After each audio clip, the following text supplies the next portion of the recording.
नमस्कार, राज्यसभा टेलीविजन में आपका स्वागत है। मैं हूं आरफा खानम शेरवानी। सबसे पहले हेडलाइंस। मुजफ्फरपुर से एनडीए ने शुरू किया चुनावी अभियान। नीतीश लालू पर प्रधानमंत्री मोदी के तीखे प्रहार। बिहार के पिछड़ेपन के लिए ठहराया जिम्मेदार। प्रधानमंत्री ने की दीनदयाल ग्राम ज्योति समेत कई योजनाओं की शुरुआत। 2022 तक हर घर में बिजली का लक्ष्य। बिहार के लिए 50,000 करोड़ से ज्यादा के पैकेज का वादा। ललित मोदी मसले पर सुषमा स्वराज की सफाई। कहा, ललित मोदी की ब्रिटिश सरकार से नहीं की सिफारिश। इस्तीफे पर नरम पड़ी समाजवादी पार्टी। धार्मिक ट्रस्ट और स्कूल कॉलेजेस के चंदे पर टैक्स की सिफारिश। चेक के जरिए दान पर जोर। कालेधन पर बनी एसआईटी की रिपोर्ट। और आईपीएल स्पॉट फिक्सिंग केस में बड़ा फैसला। क्रिकेटर श्रीसंत समेत 36 आरोपी बरी। कोर्ट ने कहा, सबूतों के अभाव में नहीं बनाया जा सकता आरोपी। शुरुआत पहली खबर से।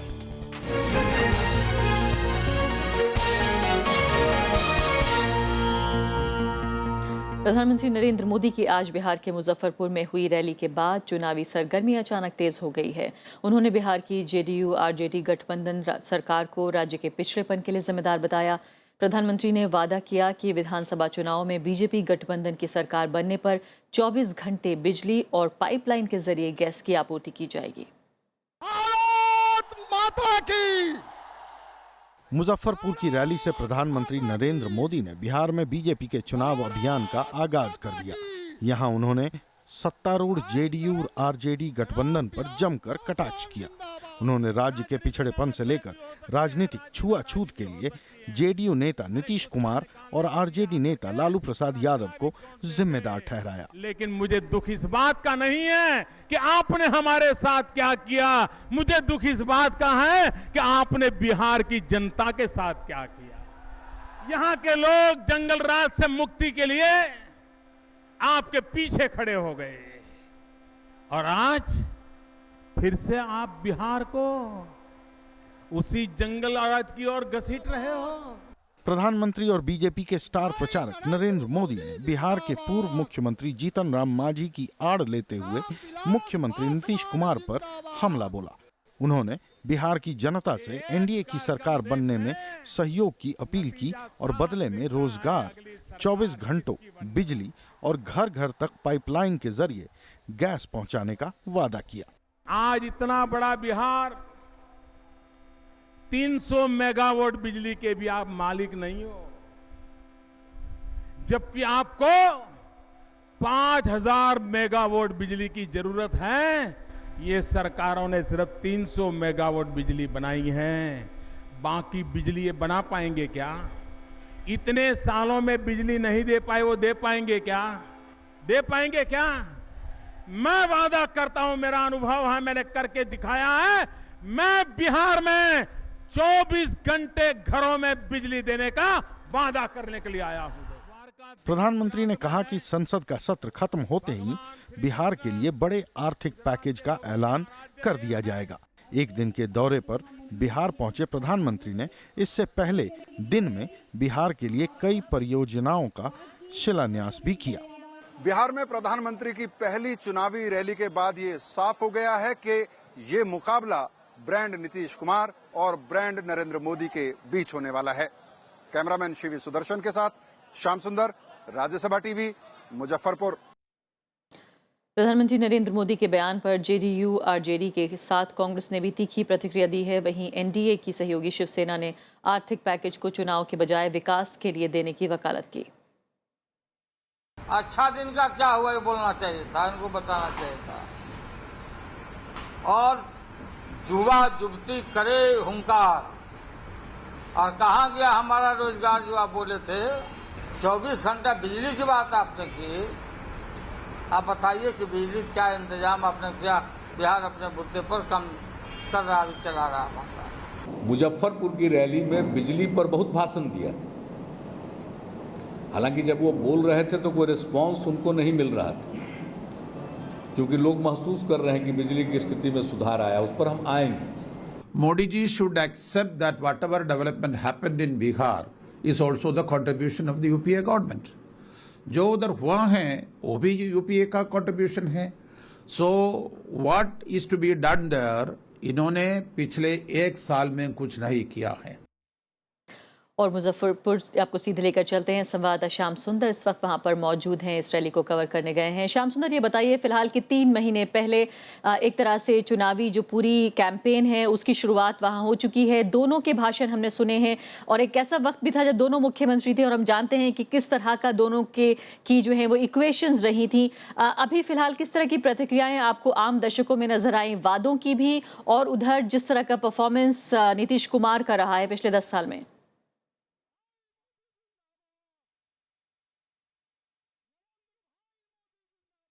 देखिए, जहां तक नरेंद्र मोदी की रैली का सवाल है या उनके भाषण के असर का सवाल है, हम सब जानते हैं कि बहुत आसानी से कम्युनिकेट करते हैं। अपने जो रैली में मौजूद लोग होते हैं उनसे बातचीत के लहजे में कई बार वो बात करते हैं। और आज मुजफ्फरपुर में भी उन्होंने ये कोशिश की और उन्होंने कई बड़े बड़े वायदे भी किए। जैसे उन्होंने कहा कि उन्होंने पहले 50,000 करोड़ के पैकेज का वायदा किया था, लेकिन उससे आगे बढ़ के वो घोषणा करेंगे। हालांकि अभी संसद का सत्र चल रहा है, इसलिए वो कोई घोषणा नहीं कर सकते हैं। उन्होंने कहा कि यहाँ पर गंगा तो बहती है, लेकिन वो ऊर्जा की गंगा बहाना चाहते हैं। उन्होंने पाइप्ड गैस लाइन हर घर में पहुंचाने का वायदा किया है, हर घर में 24 घंटे बिजली देने का वायदा किया है।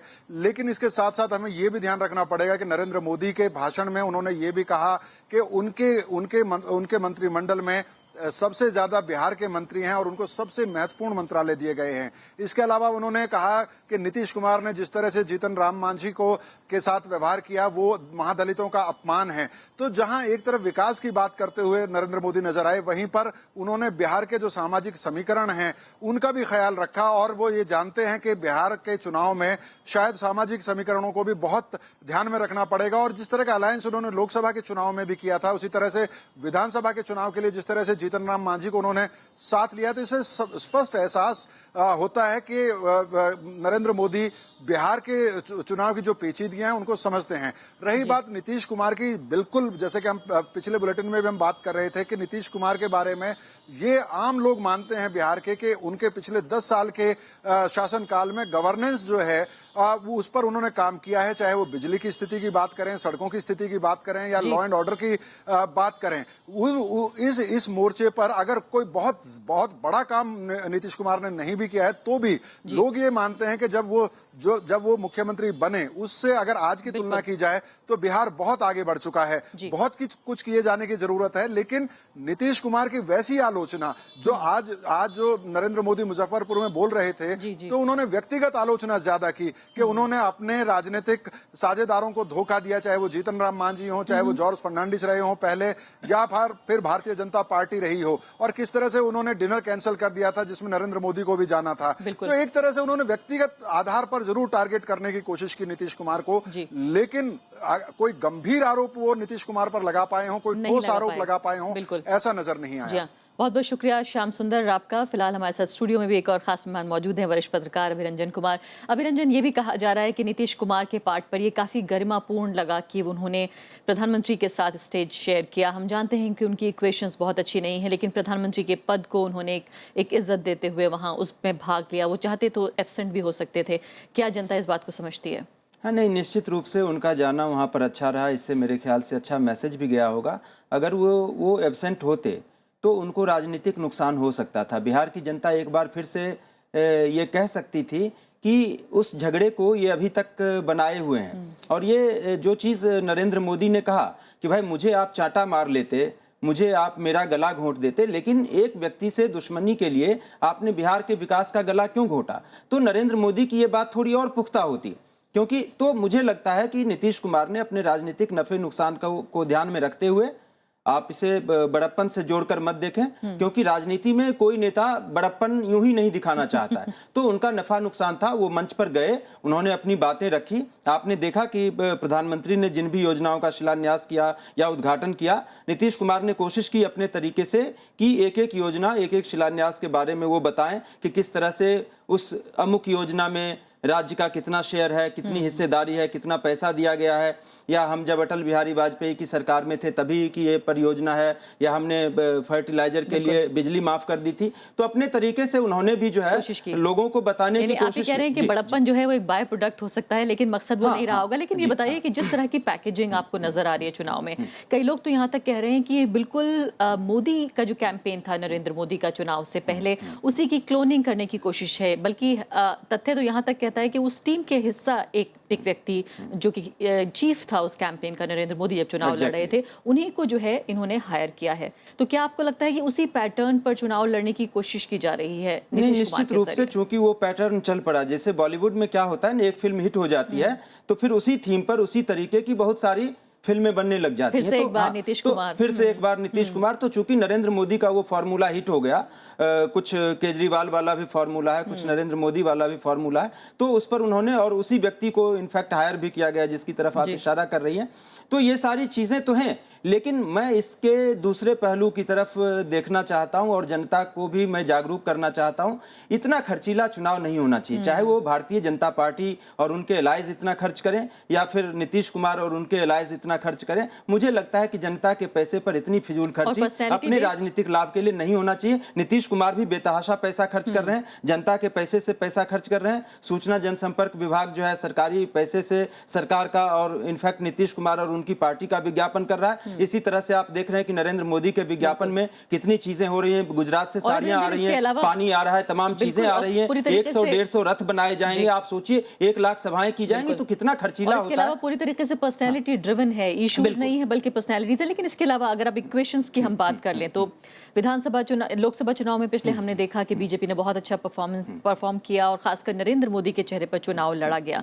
लेकिन 1 साल में बहुत कुछ बदल चुका है इस दौरान। पहली बात तो आप किस तरह से इसको वजन किस तरह से आप देख रहे हैं, किस तरह से तोल रहे हैं? और दूसरी बात, जो अलायंस हुआ है नीतीश कुमार के साथ, लालू यादव, पूरा समाजवादी जो इनका परिवार है, उसका वजन कितना है? देखिए, बिहार में जो दोनों अलायंस बने हैं वो विशुद्ध रूप से सामाजिक, जातिगत और सांप्रदायिक ध्रुवीकरण को ध्यान में रखते हुए बने हैं। चाहे लालू यादव नीतीश कुमार कांग्रेस का गठबंधन बना हो, उनकी नज़र जो है एंटी बीजेपी वोटों पर है। वो चाहते हैं कि एंटी बीजेपी वोटों का ध्रुवीकरण हो जिसमें अल्पसंख्यकों की एक खास भूमिका होती है। इसी तरह से इनका जो अलायंस बना है, आप जानते हैं कि रामविलास पासवान वगैरह एक ज़माने में कट्टर विरोधी हुआ करते थे इनके, लेकिन अब जातियों का एक ऐसा समीकरण बना है, बिहार की राजनीति की मजबूरी है।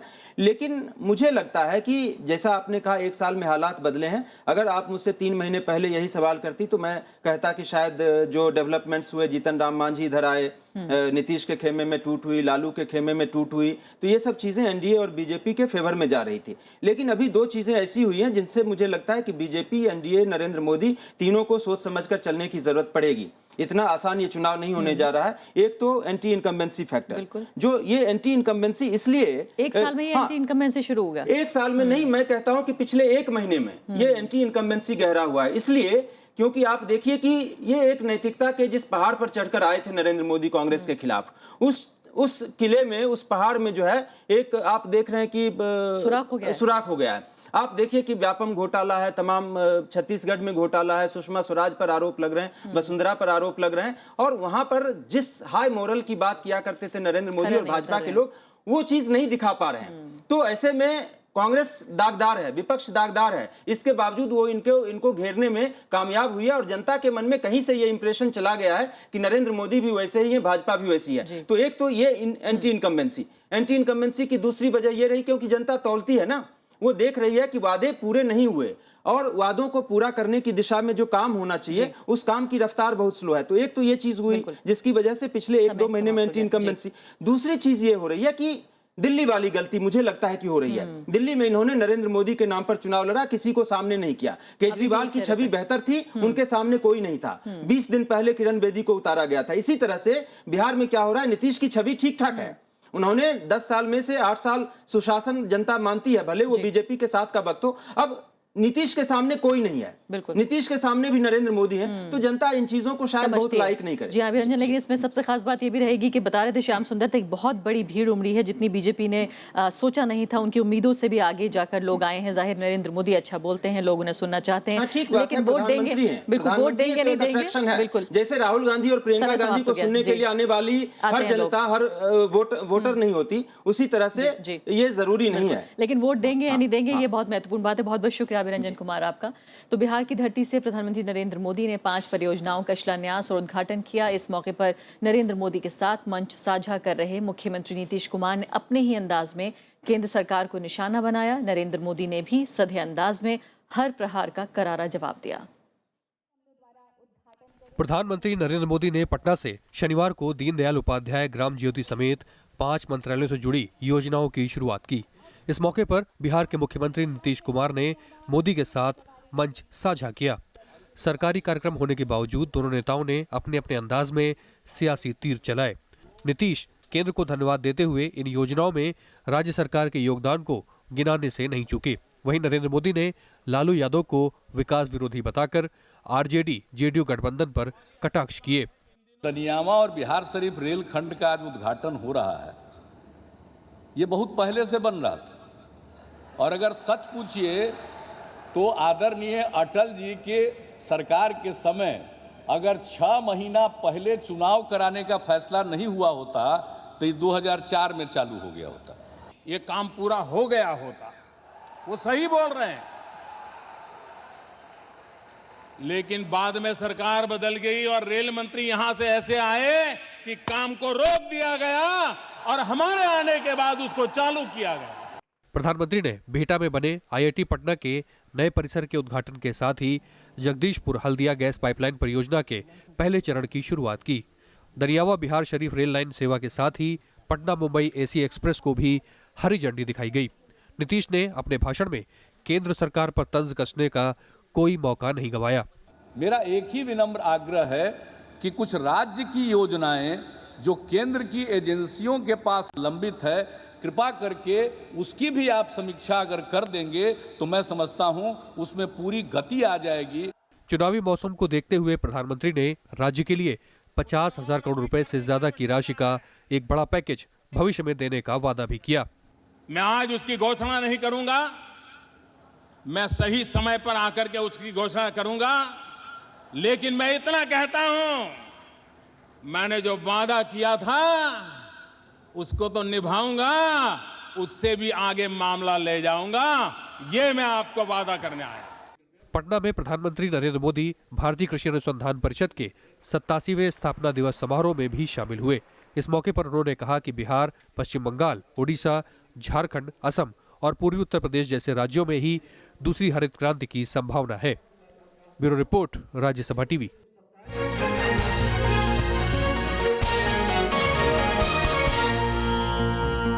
एक छोटे से ब्रेक के बाद फिर हाजिर होंगे।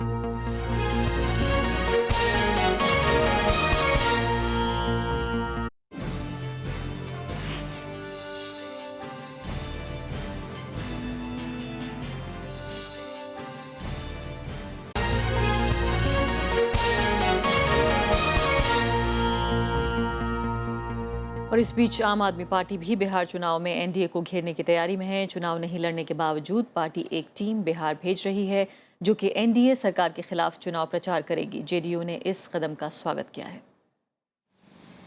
आम आदमी पार्टी भले ही बिहार विधानसभा चुनाव ना लड़ रही हो, लेकिन वो प्रधानमंत्री नरेंद्र मोदी और एनडीए सरकार के खिलाफ प्रचार करेगी। इसके लिए दिलीप पांडे और राघव चड्ढा की अगुवाई में पार्टी के 20 सदस्यों की टीम रविवार को बिहार चुनाव प्रचार के लिए रवाना होगी। बिहार में जाके पूरे बिहार के लोगों को बताएंगे कि मोदी कितने खतरनाक हैं और उनका गुजरात मॉडल क्या है और अपने विरोधियों के साथ किस तरीके से बर्ताव कराते हैं। जेडीयू का कहना है कि इससे बिहार में जनता दल गठबंधन को फायदा होगा। सिर्फ और सिर्फ जनता दल के गठबंधन को उसका फायदा होगा। उनके चुनाव लड़ने से, उम्मीदवार उतारने से कन्फ्यूजन बनता और मोदी सरकार के मुकाबले के प्रतीक के रूप में वहाँ पे श्री नीतीश कुमार के नेतृत्व वाला गठबंधन है, तो निसंदेह हमें इसका फायदा होगा। बीजेपी ने इसे अरविंद केजरीवाल की दिल्ली से ध्यान भटकाने की कोशिश बताया है। केजरीवाल जी अपना कार्यक्षेत्र छोड़कर, अपना परफॉर्मेंस दिखाना छोड़कर जो पूरे देश में भागना चाहते हैं, इसके पीछे क्या उनका मकसद है, देश की जनता जानती है। दिल्ली में नीतीश कुमार और अरविंद केजरीवाल के बीच मुलाकातों ने दोनों पार्टियों के बीच बढ़ती नजदीकियों के संकेत पहले ही दे दिए थे। इससे पहले दिल्ली विधानसभा चुनाव में भी जेडीयू ने उम्मीदवार नहीं उतारे थे और समर्थकों को आम आदमी पार्टी के पक्ष में मतदान की अपील की थी। ऐसे में बीजेपी गठबंधन को बिहार में आम आदमी पार्टी से भी टक्कर लेनी पड़ेगी। अनु दीवान, राज्यसभा टीवी। ललित मोदी की मदद के आरोप से घिरी विदेश मंत्री सुषमा स्वराज ने सफाई दी है। उन्होंने ट्वीट किया है कि ललित मोदी के ट्रैवल डॉक्यूमेंट्स के लिए कोई सिफारिश नहीं की गई। सुषमा स्वराज ने कहा कि उन्होंने ब्रिटिश सरकार को सिर्फ ये लिखा था कि वो कानून के मुताबिक वीजे पर फैसला करें। विदेश मंत्री ने इस मामले में ब्रिटिश सांसद कीथ वास को फोन करने से भी इनकार किया है। सुषमा स्वराज ने विपक्ष पर निशाना साधते हुए ट्वीट किया कि वो मॉनसून सत्र के पहले दिन से ही इस मुद्दे पर बहस करने के लिए तैयार थीं, लेकिन कांग्रेस और विपक्ष सदन नहीं चलने दे रहे हैं। कांग्रेस ने ललित गेट और व्यापम घोटाले पर संसद के भीतर अपना रुख नरम करने से इनकार कर दिया। दोनों मामलों पर कांग्रेस बीजेपी नेताओं से इस्तीफा मांग रही है। विपक्षी पार्टियों का भी कांग्रेस को समर्थन हासिल है। हालांकि समाजवादी पार्टी ने इस्तीफे की मांग को कांग्रेस बनाम बीजेपी की आपसी खींचतान करार दिया। इस बीच कांग्रेस, टीएमसी और बीजेडी ने एनडीए सरकार के भूमि विधेयक को पूरी तरह से वापस लेने की मांग की है। मॉनसून सत्र के पहले 4 दिन विपक्ष और सरकार के बीच भारी गतिरोध की भेंट चढ़ गए। कांग्रेस समेत अधिकांश विपक्षी दल विदेश मंत्री सुषमा स्वराज के अलावा मध्य प्रदेश और राजस्थान के मुख्यमंत्रियों के इस्तीफे पर अड़े रहे। कांग्रेस के रुख में अब भी कोई बदलाव नजर नहीं आ रहा है। कांग्रेस का नजरिया और हमारे साथ जो लोग पार्लियामेंट में प्रोटेस्ट कर रहे हैं और कह रहे हैं कि इन तीनों को रिजाइन करना चाहिए, हम आज भी उस पर कायम हैं। कांग्रेस को इस मुद्दे पर वाम दलों और जेडीयू का समर्थन हासिल है। If not she resigns, what is the accountability? So we are asking she has to step down. There can be a meaningful structured debate inside parliament. There can be an impartial, fair investigation outside parliament. जब तक मंत्रियों के इस्तीफे नहीं होते, मुख्यमंत्री का इस्तीफा नहीं होता, तब तक संसद कैसे चले? हालांकि समाजवादी पार्टी के रुख में बदलाव दिख रहा है। वो अब इस्तीफे के बजाय चर्चा की बात कर रही है। पार्टी ने बड़ा स्पष्ट कहा शुरू से कि नाम सुषमा जी को दोषी मानते हैं जो उनसे इस्तीफा मांगे, और मुख्यमंत्रियों के बारे में भी हमारी पार्टी की राय है कि चुने हुए मुख्यमंत्रियों से इस्तीफा नहीं मांगा जाना चाहिए। संसद के मौजूदा सत्र में अब महज 14 दिन और बचे हैं।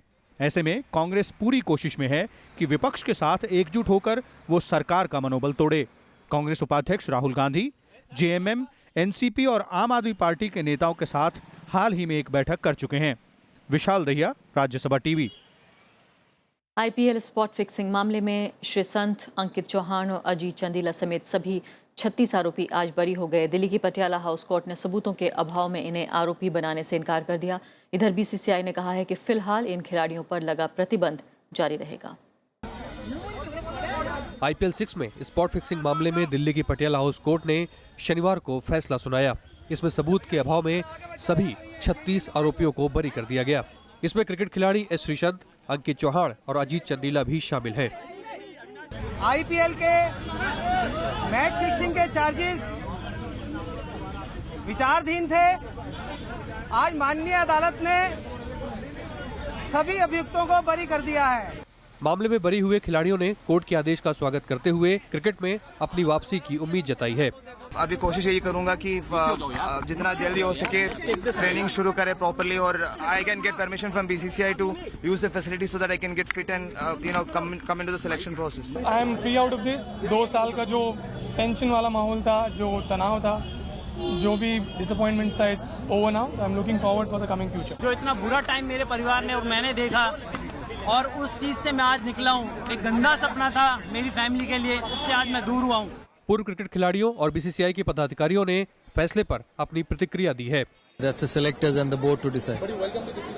Yeah, if they have not done anything, why should they be punished? Court ने 23 मई को इस मामले की सुनवाई पूरी कर ली थी और शनिवार को आरोप तय किए जाने थे। 2013 में आईपीएल में स्पॉट फिक्सिंग का मामला सामने आया था। दिल्ली पुलिस ने इस मामले में 42 लोगों को आरोपी बनाया था। इसमें दाऊद इब्राहिम और छोटा शकील समेत 6 आरोपियों को भगोड़ा घोषित कर दिया गया था। Bureau report, Rajya Sabha TV. काले धन पर रोक के लिए गठित एसआईटी ने अपनी तीसरी रिपोर्ट में काले धन पर लगाम के लिए कई प्रावधान सुझाए हैं। इनमें क्रिकेट में सट्टेबाजी रोकने, स्कूल, कॉलेजों और धार्मिक संस्थाओं को मिलने वाले दान को टैक्स दायरे से में लाने की बात कही गई है। जस्टिस एमबी शाह की अध्यक्षता वाली एसआईटी ने कहा कि शेयरों की कीमतों में अचानक बढ़ोतरी पर सेबी और बारीक नजर रखनी चाहिए। सेबी को काले धन की जांच कर रही एसआईटी ने शुक्रवार को अपनी विस्तृत रिपोर्ट केंद्र सरकार को सौंपी। रिपोर्ट में एसआईटी ने कहा है कि स्कूल, कॉलेज और कई धार्मिक संस्थाएं चंदे यानी डोनेशन के नाम पर करोड़ों रुपए नकद चंदा लेती हैं और उस पर कोई टैक्स नहीं चुकाया जाता। एसआईटी ने कहा है कि क्रिकेट में सट्टेबाजी, शेयरों की कीमतों में अचानक उछाल और छद्म कंपनियों के जरिए कर चोरी से काले धन को बढ़ावा मिल रहा है। एसआईटी ने शैक्षणिक और धार्मिक संस्थाओं को मिल रहे चंदे की कड़ी निगरानी करने की सिफारिश की है। क्रिकेट और शेयर बाजार में काले धन पर काबू के लिए नए नियम बनाने को कहा गया है। सेबी से शेयर बाजार में असामान्य उतार चढ़ाव पर पैनी नजर रखने को कहा गया है। रिपोर्ट में यह भी कहा गया है कि सेबी को पी नोट से जुड़े KYEC प्रावधान सख्त करने चाहिए और छद्म कंपनियों की पहचान के काम में तेजी लाई जानी चाहिए। जानकारों ने भी काले धन पर कानून को कड़े करने की बात कही है। एसआईटी का जो रिकमेंडेशन है, उनका सिफारिश यही है कि जो पार्टिसिपेटरी नोट्स में जो लोग पैसे देते हैं वो कंपनी के नाम के बजाय उनमें व्यक्ति का नाम होना चाहिए। उसमें फिर आपको हमें सबको पता चलेगा कि ये व्यक्ति कौन है। तो फिर इससे फिर इन लोगों का फिर ये एक जो काला धन का जो एक भारत आने का जो एक रास्ता होता है वो फिर बंद हो सकता है। केंद्र में एनडीए सरकार आने के बाद सुप्रीम कोर्ट के निर्देशों के मुताबिक जस्टिस एमबी शाह की अध्यक्षता में काले धन की जांच के लिए एसआईटी का गठन किया गया था। एसआईटी के गठन के बाद विदेशों में जमा काले धन के मामले में कई खाता धारकों के नाम भी सार्वजनिक हुए हैं। देश में काले धन पर रोक लगाने के लिए कानून भी इस साल 1 जुलाई से लागू हो चुका है। अरुणा ठाकुर के साथ ब्यूरो रिपोर्ट, राज्यसभा टीवी। सेना प्रमुख जनरल दलबीर सिंह सुहाग ने कहा है कि सेना कभी भी कारगिल जैसा युद्ध नहीं होने देगी। जम्मू कश्मीर के द्रास में बने वॉर मेमोरियल में सेना प्रमुख ने शहीदों को आज श्रद्धांजलि दी और करगिल युद्ध में मिली जीत में मनाए जाने वाले समारोह में वो शामिल हुए। कारगिल युद्ध में जीत की सालगिरह पर हफ्ते भर का समारोह मनाया जा रहा है। शनिवार को जम्मू कश्मीर के द्रास में वार मेमोरियल में सेना प्रमुख ने शहीदों को श्रद्धांजलि दी। जनरल दलबीर सिंह सुहाग ने कहा कि फिर कभी करगिल जैसा युद्ध नहीं होने देंगे। इतने मुश्किल इलाके के अंदर आप लोग बहुत बढ़िया काम कर रहे हैं। मैं आप सबको बहुत बहुत बधाई देता हूं। जो भी इक्विपमेंट, क्लोथिंग की खामियां हैं वो हमने आइडेंटिफाई की हैं और उनकी पूर्ति के लिए फास्ट ट्रैक के ऊपर कार्रवाई की जा रही है। 1999 में पाकिस्तानी सेना ने करगिल में घुसपैठ की थी। इसके बाद सेना ने लड़ाई में पाकिस्तान को करारी शिकस्त दी। इस युद्ध में करीब 500 जवान शहीद हुए। हर साल 26 जुलाई को विजय दिवस के रूप में मनाया जाता है। Bureau report, Rajya Sabha TV. भारतीय कृषि अनुसंधान परिषद 87वां स्थापना दिवस समारोह मना रहा है। इस मौके पर पटना के श्री कृष्ण मेमोरियल में समारोह में देश के जाने माने वैज्ञानिक शामिल हुए। इस मौके पर कृषि के क्षेत्र में काम करने वाले संस्थाओं और लोगों को सम्मानित किया गया। प्रधानमंत्री नरेंद्र मोदी ने राज्यसभा टेलीविजन के वरिष्ठ सहायक संपादक अरविंद कुमार सिंह को कृषि अनुसंधान और विकास के क्षेत्र में उत्कृष्ट पत्रकारिता के लिए चौधरी चरण सिंह पुरस्कार से सम्मानित किया। ICR सोसाइटी के अध्यक्ष, इस वर्ष इलेक्ट्रॉनिक मीडिया के लिए पुरस्कार श्री अरविंद कुमार सिंह को दिया जा रहा है।